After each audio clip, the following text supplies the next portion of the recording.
ಹೆಚ್ಚಿಗೆ ತಿಂತಕ್ಕಂಥ ಆಹಾರ ಯಾವುದು ಈ ದೇಶದಲ್ಲಿ? ಸೋನಾ ಮಸೂರಿ ಅಕ್ಕಿ. ನೀವು ಇಡ್ಲಿ ಮಾಡ್ತೀರಿ, ದೋಸೆ ಮಾಡ್ತೀರಿ, ಚಿತ್ರಾನ್ನ ಮಾಡ್ತೀರಿ, ಮೊಸರನ್ನ ಮಾಡ್ತೀರಿ, ಪುಳಿಯೋಗರೆ ಮಾಡ್ತೀರಿ. ಯಾವ ಅಕ್ಕಿಯಿಂದ ಮಾಡ್ತಾ ಇದ್ದೀರಿ? ಸೋನಾ ಮಸೂರಿ ಅಕ್ಕಿಯಿಂದ ಮಾಡ್ತೀರಿ. ಅದು ಎಲ್ಲಿ ತಯಾರಾಗ್ತದೆ? ಬೀಜ ಹಾಕಿದ ನಂತರ ಅದು ರಾಸಾಯನಿಕದಲ್ಲಿ ಇರ್ತದೆ. ನಂತರ ಪೈರು ಬರುವವರೆಗೂ ಕೂಡ ನಾವು ರಾಸಾಯನಿಕನ ಬಳಸ್ತಾ ಇದೀವಿ. ನೀರಲ್ಲಿ ನಿಲ್ಲೋದು, ಗೊಬ್ಬರದಲ್ಲೇ ನಿಲ್ಲಿಸೋದು, ಔಷಧನ ಸಿಂಪಡಣೆ ಮಾಡೋದು. ಎಲ್ಲಿ ನೆಲ್ಲು ಬೆಳೀತಾರೆ ನೋಡ್ರಿ, ಸೊಳ್ಳೆ ತುಂಬಾ ಇರ್ತದೆ. ಅಷ್ಟೊಂದು ಸಿಂಪಡಣೆಯನ್ನ, ಆ ಕ್ರಿಮಿನಾಶಕವನ್ನು ಈ ಒಂದು ಸೋನಾ ಮಸೂರಿಗೆ ಬಳಸ್ತಾ ಇದ್ದೀವಿ. ಇದೇ ರೇಷನ್ ಅಕ್ಕಿಗೆ ಅಷ್ಟು ಇರೋದಿಲ್ಲ. ಅದಕ್ಕೆ ನಾವು ಈ ಮಕ್ಕಳಿಗೆ ನಾವು ಏನು ಊಟ ಮಾಡಿಸ್ತೀವಿ ಅಂದ್ರೆ ವಿಷಪೂರಿತವಾದ ಅಕ್ಕಿಯನ್ನೇ ತಿನ್ನಿಸ್ತೇವೆ. ಸಿರಿಧಾನ್ಯ ಯಾರು ತಿನ್ನಿಸ್ತಾ ಇದ್ದೀರಿ ಇವತ್ತು? ಸಿರಿಧಾನ್ಯ ಅಂದ್ರೆ ಕೆಲವರಿಗೆ ಗೊತ್ತೇ ಇಲ್ಲ. ಜೋಳ, ಸಜ್ಜಿ, ರಾಗಿ ಇಷ್ಟು ಗೊತ್ತ, ಉಳಿದಿರೋ 4-5 ಗೊತ್ತೇ ಇಲ್ಲ. ನವಣೆ, ಸಾವಿ, ಉದುಲು, ಬರಗ, ಹರಕ, ಕೊರ್ಲು ಇವು ನಮ್ಮ ಭೂಮಿಯಲ್ಲೇ ಬೆಳಿತಾ ಇದೀವಿ. ಈ ಕಬ್ಬು, ಹತ್ತಿ, ಮೆಣಸಿನಕಾಯಿ ಗದ್ದಲ ಊಳೆಗ ಅಲ್ವಾ? ಅವು ತಿನ್ನುವುದೇ ಅಲ್ಲ. ಕಬ್ಬು ಬೆಳಿತೀವಿ, ಕಬ್ಬು ತಿಂತೀರಿ? ಇಲ್ಲ. ಶುಗರ್ ಫ್ಯಾಕ್ಟರಿ ಕೊಟ್ಟು ನೀವು ಕಬ್ಬು ತಿಂದಿದ್ದರೆ ರಕ್ತಹೀನತೆ ಆಗುದಿಲ್ಲ.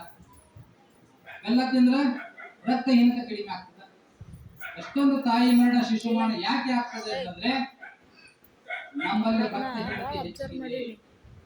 ಈಗ ನಾವು ಕಿಶೋರಿಯಲ್ಲಿ ಹೇಳ್ಕೊಂಡು ಮಗು ಗರ್ಭದಲ್ಲಿ ಇರುವಾಗಲೇ ಕೂಡ ಇದಕ್ಕೆ IFA ಟ್ಯಾಬ್ಲೆಟ್ಸ್ ಕೊಡ್ತಾರೆ. ಐರನ್, ಫಾಲಿಕ್ ಆಸಿಡ್ ಯಾಕೆ ಕೊಡ್ತಾ ಇದೀವಿ? ಈ ರಕ್ತಹೀನತೆಯನ್ನ ಸಂಪೂರ್ಣವಾಗಿ ತೊಳೆದು ಹಾಕಬೇಕು. ಈ ಪೋಷಣ ಮಾಸಾಚರಣೆಯ ಮಹತ್ವಾಕಾಂಕ್ಷೆ ಸಂಪೂರ್ಣವಾಗಿ ದೇಶದಲ್ಲಿ ರಕ್ತಹೀನತೆಯನ್ನು ತೊಳೆದು ಹಾಕಬೇಕು, ಪೌಷ್ಟಿಕಾಂಶವನ್ನು ಹೆಚ್ಚಿಸಬೇಕು ಅನ್ನೋ ಉದ್ದೇಶನೇ ಈ ಒಂದು ಪೋಷಣ ಮಾಸಾಚರಣೆ ಕಾರ್ಯಕ್ರಮ. ಇಡೀ ಒಂದು ತಿಂಗಳಲ್ಲಿ 1ನೇ ತಾರೀಕು ಹಿಡ್ಕೊಂಡು ಈ ಸೆಪ್ಟೆಂಬರ್ 30ರವರೆಗೆ ನಾವು ಸತತ ಒಂದು ತಿಂಗಳವರೆಗೆ ಎಲ್ಲ ಗ್ರಾಮ ಪಂಚಾಯತಿ ವ್ಯಾಪ್ತಿಗಳಲ್ಲಿ, ಅಂಗನವಾಡಿ ವ್ಯಾಪ್ತಿಗಳಲ್ಲಿ, ತಾಲೂಕು ಮಟ್ಟಗಳಲ್ಲಿ ಜನಜಾಗೃತಿ ಕಾರ್ಯಕ್ರಮವನ್ನು ಮಾಡ್ತಾ ಇದ್ದೀವಿ. ನಮ್ಮ ಇಲಾಖೆಯನ್ನು ಮಾನವ ಸಂಪನ್ಮೂಲವನ್ನು ವೃದ್ಧಿಗೊಳಿಸ್ತಕ್ಕಂಥ ಕೆಲಸ ಇದೆ. ಮಾನವ ಕಲ್ಯಾಣ ಮಾಡ್ತಕ್ಕಂಥದ್ದು, ಮಾನವನ ಆರೋಗ್ಯವನ್ನ ಸದೃಢ ಮಾಡ್ತಕ್ಕಂಥ ಕೆಲಸ ಈ ಒಂದು ಪೋಷಣ ಮಾಸಾಚರಣೆ ಮಾಡ್ತೀವಿ. ಸೆಪ್ಟೆಂಬರ್ ತಿಂಗಳಲ್ಲೇ ನಾವು ಯಾಕೆ ಆಚರಣೆ ಮಾಡ್ತಾ ಇದೀವಿ? ಒಂದು ಮಗು ಪರಿಪಕ್ವ ಆಗ್ಬೇಕಂದ್ರೆ 9 ತಿಂಗಳು. ಶರೀರದ ಆ ಮಗು ಪರಿಪಕ್ವ ಆಗ್ಲಿಕ್ಕೆ 9 ತಿಂಗಳು.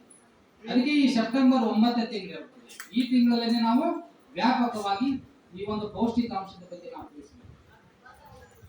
ನಾವು ಸಾಕಷ್ಟು ಶಕ್ತಿಯ ಆಹಾರವನ್ನು ತಿಂತೀವಿ. ಹೆಚ್ಚಾಗಿ ಜೋಳ, ರೊಟ್ಟಿ, ಚಪಾತಿ, ಅಕ್ಕಿ ಇವೇ ಜಾಸ್ತಿ ತಿಂತೀವಿ. ಪಲ್ಯ ಸ್ವಲ್ಪ ಹಚ್ಕೋತೀರಿ ನೀವೆಲ್ಲ ನೋಡ್ರಿ, ಬಹಳ ತಿನ್ನಂಗಿಲ್ಲ. ನೀವು 1 ರೊಟ್ಟಿ ತಿಂದ್ರಿ, ಗಂಗಾ ತುಂಬ ಪಲ್ಯ ತಿಂದ್ರೆ ಯಾಕೆ? ಶಕ್ತಿ ನಾವು ಜಾಸ್ತಿ ತಿಂತಾ ಇದೀವಿ, ನಮಗೆ ವಿಟಮಿನ್ಸ್ ಇಲ್ಲ, ಫೈಬರ್ ಇಲ್ಲ, ಪ್ರೋಟೀನ್ ಇಲ್ಲ, ಫ್ಯಾಟ್ಸ್ ಇಲ್ಲ. ಇವು ಎಲ್ಲ ದೇಹದ 80 ಅಂಗಗಳಿಗೆ ಸಮತೋಲನ ಆಹಾರ ಬೇಕಂದ್ರೆ ಇವೆಲ್ಲ ತಿನ್ನಬೇಕು. ಅದಕ್ಕೆ ನಾವು ಇವೆಲ್ಲ ಇದ್ದೀವಿ. ಒಂದು ಕಾಯಿಪಲ್ಯ ಒಂದು ಯಾವ್ದು ಸಸ್ತಾನೆ ತಗೊಳ್ಳಿ, ನಿಮ್ ಹೊಲದಾಗ ಬೆಳೆದ ಫ್ರೀ ಆಗಿ ತಗೊಳ್ಳಿ. ಹತ್ರಿಕೆ ಸಸ್ತಾ ಬೆಳೆ ಫ್ರೀ ಬೆಳೀತದೆ. ಮೆಂತ್ಯ ಕಾಳು ಹಾಕೋರು ನೀವು ಮೆಂತ್ಯ ಪಲ್ಯ ಸಿಗ್ತದೆ. ಪ್ರತಿಯೊಂದು ರಾಜಗಿರಿ, ಕಿರ್ಸಾಲಿ ಇವಂತೂ ತಾನೇ ಬೆಳಿತಾವಲ್ಲ.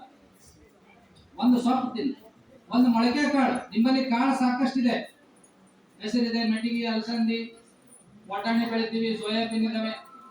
ಪ್ರತಿಯೊಂದು ದ್ವಿದಳ ಧಾನ್ಯಗಳಲ್ಲಿ ಯಥೇಚ್ಛವಾಗಿರ್ತಕ್ಕಂಥ ಪ್ರೋಟೀನ್ ಅಂಶ ಇದೆ. ಅದನ್ನು ನಾವು ಬಳಸ್ತಾ ಇಲ್ಲ. ಅದನ್ನ ಏನ್ ಮಾಡ್ತಾ ಇದೀವಿ? ಅದು ಪಲ್ಯ ಮಾಡ್ತೀವಿ, ಇಲ್ಲ ಸಾಂಬಾರ್ ಮಾಡ್ತೀವಿ.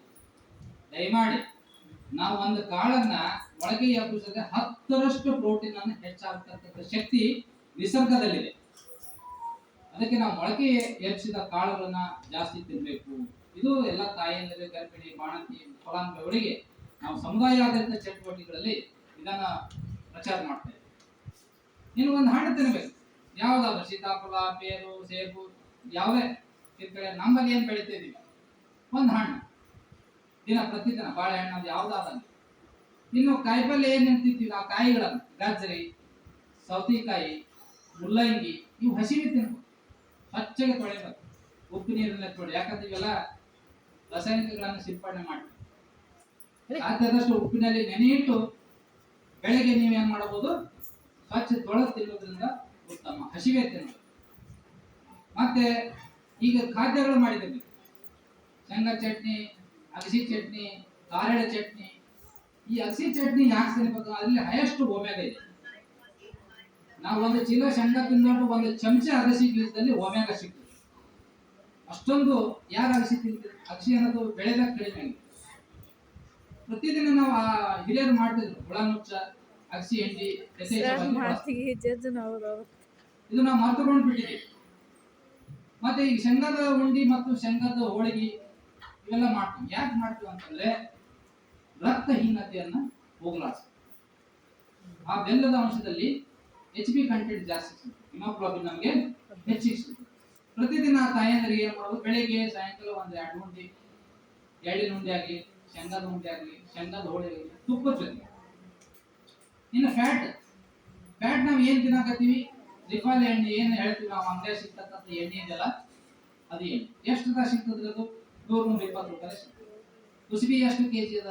ಅದು ಸಿಗ್ಬೇಕಂದ್ರೆ ಎಷ್ಟು ಕಾಸ್ಟ್ ಇದೆ? ಶೇಂಗಾದ್ರು ಒಂದು 400-500 ಕೆಜಿ ಆದ್ರೆ ನಮಗೆ ಪರಿಶುದ್ಧವಾದ ಎಣ್ಣೆ ಸಿಗ್ತದೆ.